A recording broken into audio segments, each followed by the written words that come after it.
timely, insightful, discussion and analysis of economic trends and markets. From Southern California to Sacramento, featuring business and political leaders, unique field reports. From Orange County and the campus of Chapman University, this is the Chapman Business Report.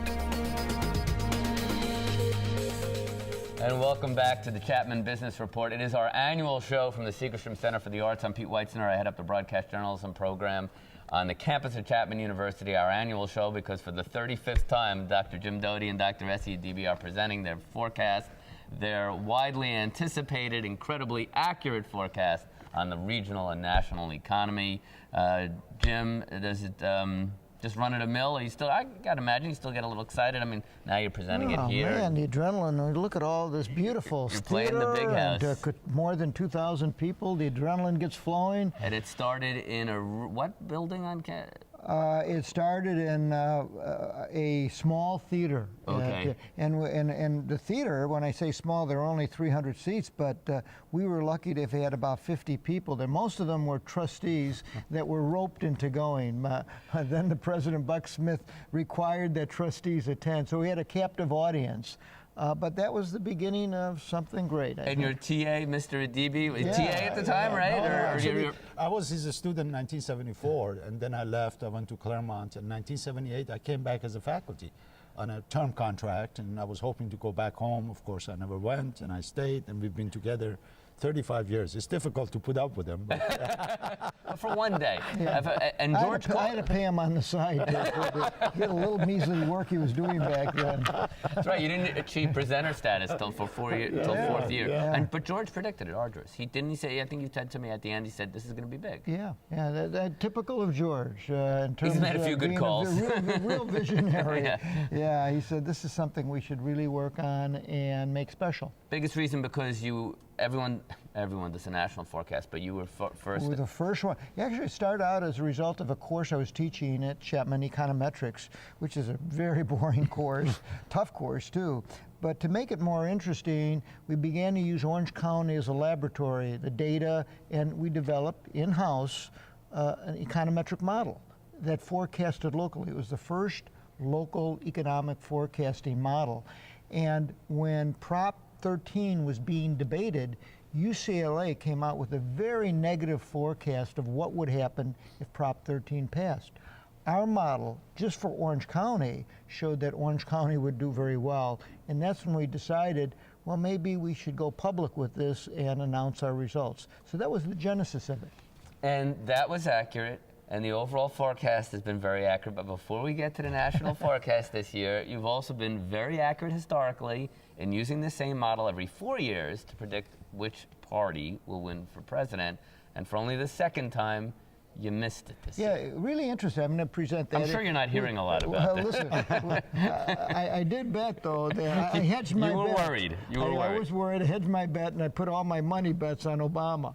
But the fact that the model was miscalled, and this is a model that had predicted 16 of the last 17 presidential elections, so highly, highly reliable, and it was predicting a Romney win. This was a year ago, and it includes GDP, it includes unemployment, and it includes the approval ratings 1 year earlier, mainly last November. So we plugged in those variables back then, and it called for a Romney victory. And you would think that, well, we went wrong because we put in the wrong forecast for GDP, the wrong forecast for unemployment, the wrong forecast for the approval rating, but that's not the case. Approval rating was what it was. And our real GDP and our unemployment, we were right on. We had bullseyes. So there was something else that structurally happened. You know, when a model course calls 16 of 17 correctly, what went wrong this time? No president has won with 8% unemployment before. Exactly. So what happened this time?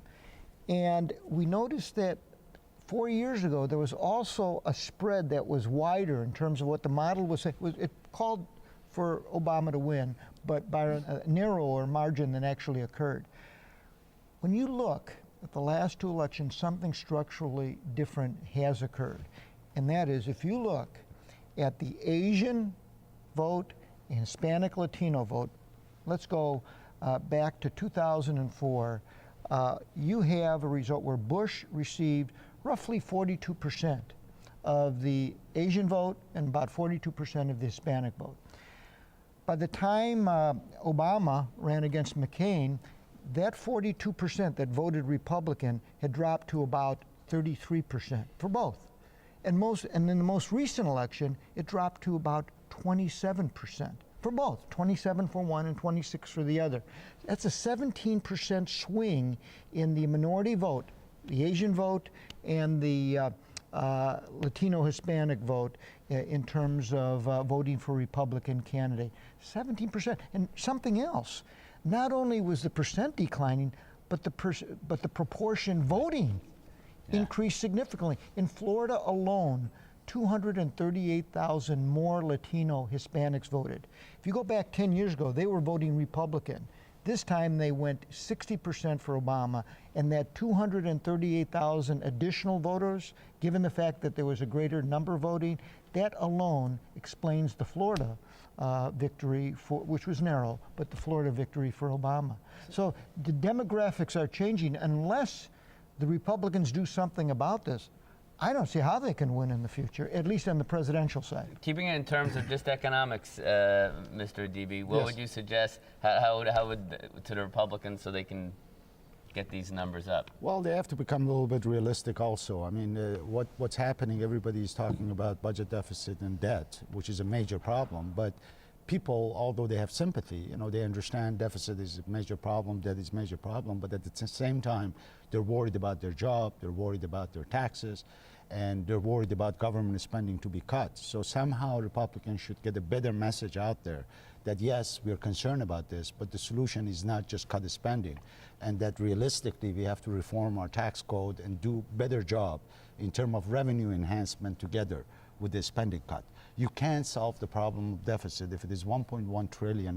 That's what it is. You can't solve this problem just by raising taxes or just by a spending cut. It has to be a blend, and we have to keep in mind, I mean, we're talking about fiscal cliff now.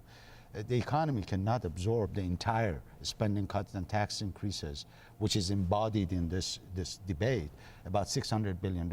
So that's why I believe Jim agrees. This was one of the most difficult forecasts we had to do, that we had to make assumptions about what is the most likely outcome is there. I just wrote an op-ed piece in the Register, so I got a lot of heat.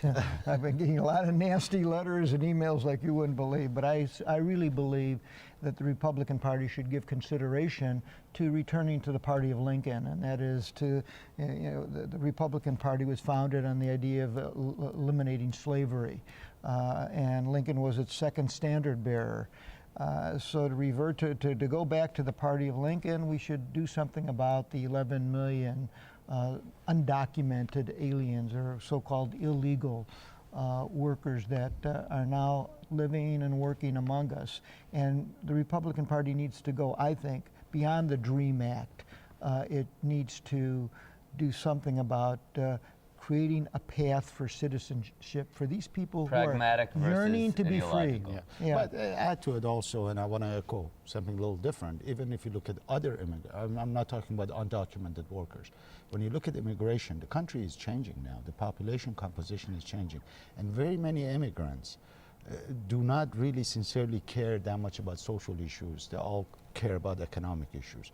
So I think talking about those social issues as the first priorities, or one of the most important priorities, I think it's a turnoff to when they're coming here to achieve the American dream. Exactly, which and that's economics. That's economic. They come here for political freedom and economic freedom. To the forecast we go. That your headline is strong headwinds, but not enough, thankfully, that we're going to hit a double dip, right? Yeah, it's funny that everybody knows that we've had a weak recovery. I mean, it was a major issue in the campaign. Weakest ever since the crash. Yeah, especially following such a deep recession, you normally have a stronger recovery, but we've had a very weak recovery, and you compare it to the last three recoveries that followed the most serious recessions. The average growth from this point on, 14 quarters, from the beginning of the recession, we've been in this recovery now 14 quarters has been about 20%. We're at around 7, so very weak. Everybody knows that. But there's a plus to that, and that is it still has legs. We're not bumping against any constraints. We still have a lot of unemployment, no inflation to speak of, or nothing significant. So it could still keep going. Actually, one of those recoveries I just spoke about that was in 14, it started moving into recession in 71, and we were moving into the 74, 75 recession. So it could continue. So in a way, the slow growth has a longer run positive scenario in terms of continuing recovery. But this time we have this big problem, the fiscal cliff.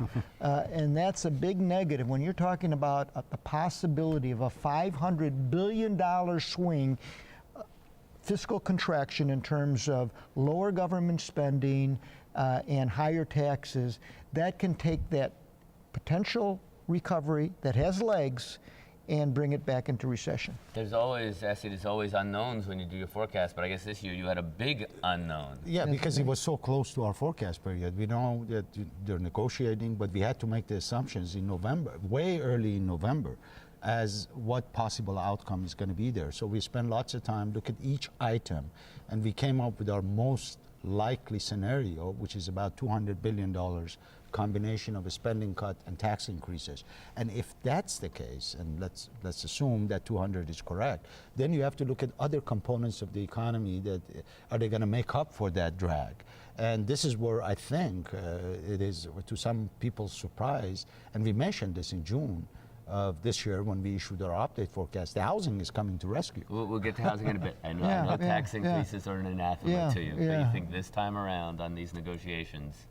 We think that if why we're assuming 200 billion, not the 500 billion. Right. So where are they saving the 300 billion? We think that they're going to not reduce spending as much as they were thinking of something 150. We think it'll be closer to 100. That saves $100 billion. But we also think that while payroll taxes are likely to go up, and the investment tax surcharge will probably be put into place, we believe that tax increases for most people, the 98% and below, will not increase. They will put that off at least a year, the tax rates, and it will only hit the higher income people.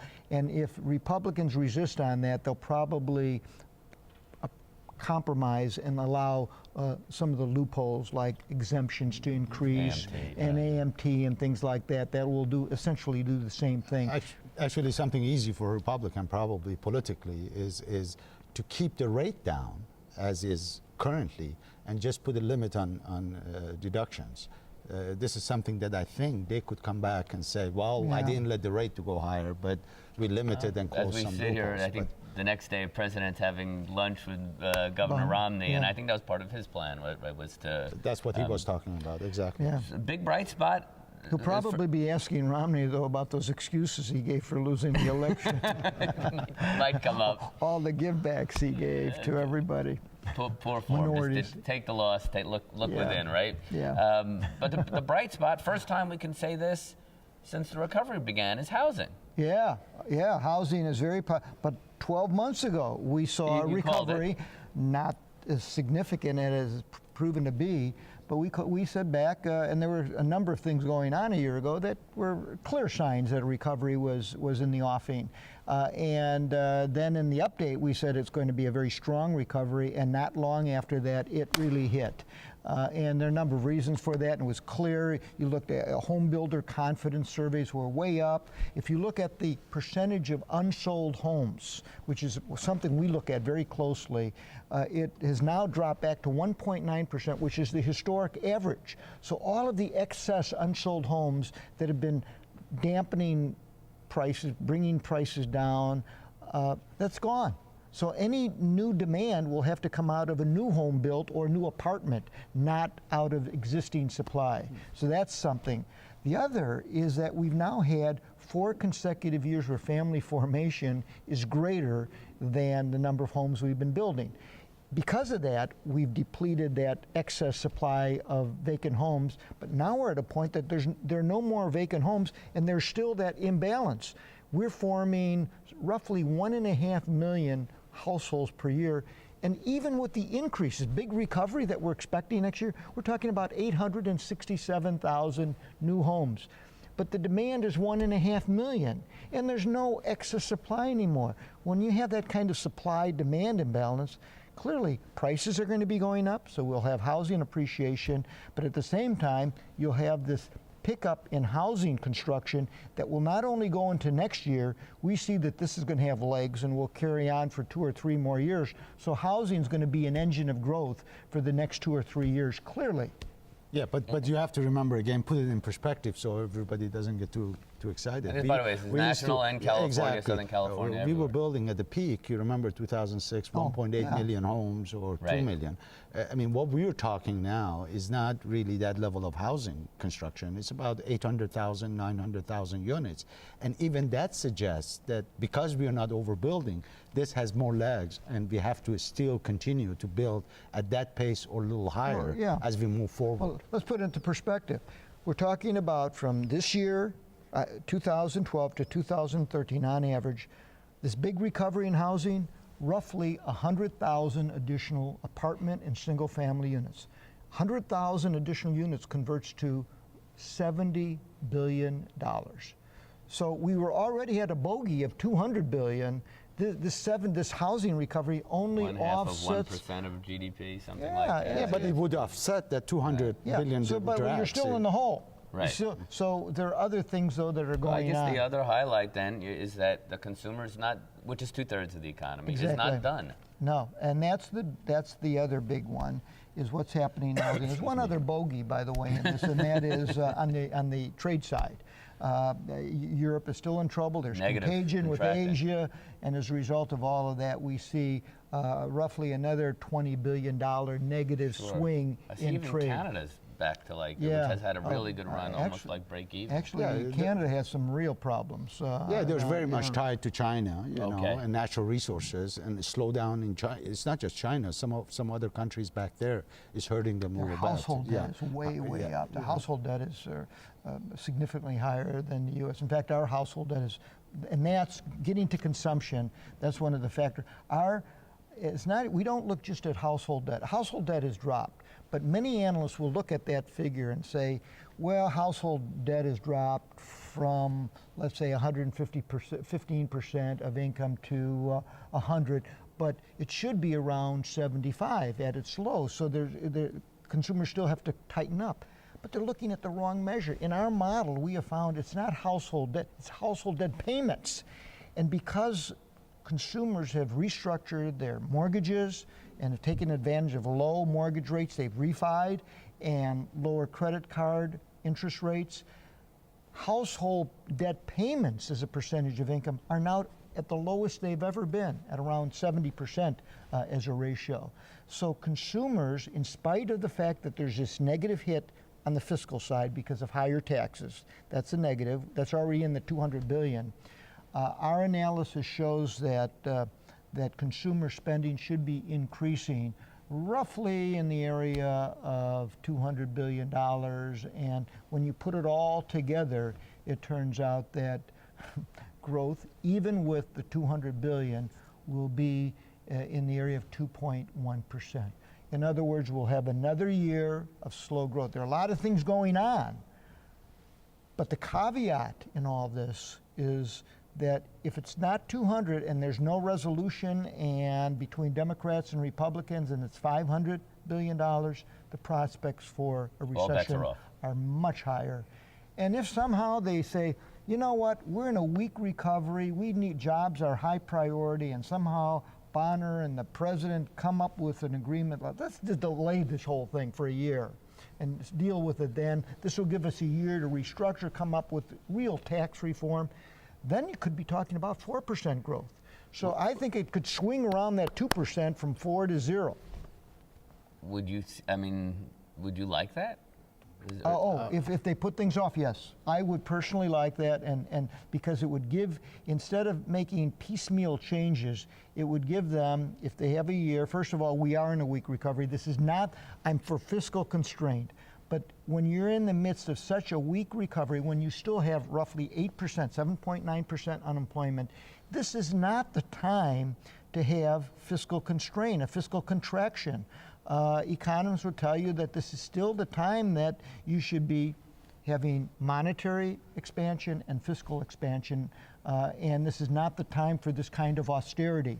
Maybe in a year might work. Yeah, there are two points here. First of all, the bad news is, you're right, you could postpone it, but are they going to do anything significant, let's say a year from here now? I doubt it. So that's part of the problem. Hopefully they do something structural rather than piecemeal. And the structural, second factor, I want to echo what Jim said, that look at European, what they went through. You know, the austerity, that's what they told Spain, Italy, and Greece. Portugal, and that's becoming part of their problem, because when you have too much cut coming from fiscal policy, what's going to happen? Economy is going to shrink, unemployment goes higher, your tax bases get smaller, your deficit becomes a bigger problem. You know, so you have to put into consideration the negative impact of austerity programs. But to what Jim is saying, I agree. You know, it's better if you don't do anything, work on it for a year, come up with something fundamental. But in all honesty, do you think that's going to happen? I doubt it very much. There's something fundamental that should happen is tax reform, which is sorely needed. Not piecemeal, not based on just coming up with something quick in a month, but something that needs to be worked out. And one where keeping rates as close to where they are now and getting revenues by doing things on the Medicare side, perhaps increasing the age to 65 to 67, doing the same thing for Social Security, which are the fundamental long-term problems, but also for even the short term, if in a year from now you'd get rid of a lot of the needless loopholes that don't do anything except create imbalance in the economy and get revenues by getting rid of that. I guess I'm sounding like the Romney tax plan here, and maybe he can convince the president tomorrow that that might be the thing to do. I doubt it, but but you need time to work up that kind of solution. And I agree with Essie. Maybe I'm Pollyannish in thinking that, but again, I just think that this is not the right time for fiscal constraint. One more point I want to add on that everybody addresses the entitlement, Social Security, and Medicare, and we have to do some saving, we have to do some reform, but there's a corporate welfare going on too. There's lots and lots of money going by different departments on the federal government side, supporting different programs that corporations are benefiting. Even there, we have to go back and revisit those issues. Which I feel like this tax reform would deal with a lot of that. Exactly. If you do a fundamental change, you address all of these, but they have to really start from zero base and move on. Then you have to go up against all the lobbyists, and so well, again, so be it. That's what There's it should no be. big money in politics. Real quick, I guess another upside of a slower international economy is, I mean, gas prices have come down, and that helps, right? Yeah, and that's also a supply issue with all of these alternative supplies that are coming up. Why North Dakota has 3% unemployment. Man, we're going to become, I think it's in 5 years, the U.S. will be the leading energy producer in the world. How about that? Surpassing Russia and Saudi Arabia, which I think is quite realistic. And quickly, that's also what's helping the consumer spending, especially in the holiday season. We were talking about how it's going to look like. Gas prices are going down. Here in California. Exactly, and it should actually go even lower, I believe, and it will be, a little bit lower, which is going to help. By the way, with this 2% growth, that's enough growth to bring unemployment down maybe 0.5%. So you're talking maybe 7.9 to 7.4%. But inflation will be contained. Very little change in interest rates as well. Okay, well, we look forward. It's always an interesting and accurate presentation and a lot of fun as well. Jim Doti, Adibi, your 35th annual, which means you were 4, you were 2. Of course. And it's great. It's a great honor to be on the Chapman Report. Thank you very much. And thank you very much for watching the Chapman Business Report. We are back again next week with another look at business, financial markets, and always a focus on the regional economies of Southern California. I'm Pete Weitzner, Jeff Cole, class of 2001, Jeff Cole Productions, and his crew. They put on our show. Can't do a second without them. And for all of you, have a great and successful and prosperous new year. We'll see you next week.